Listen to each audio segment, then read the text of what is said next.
Hey guys, in this video I'll show you how to fix a laptop not using NVIDIA graphics card. First thing I want you to do is just search for Device Manager on your laptop, open that up, come to the top, click on View, and then click on Show Hidden Devices.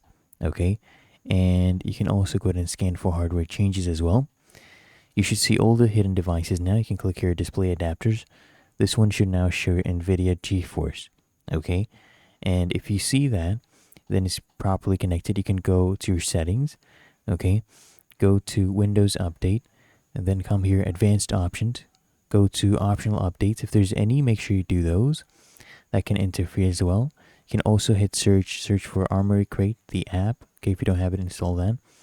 You can come here, click on System, and go to GPU. Make sure that no process is interfering, okay, just stop all of them, refresh, and see if that helps. You can open up command prompt, run it as administrator, right? You just search it up, CMD, run as administrator, and then just type this in, okay?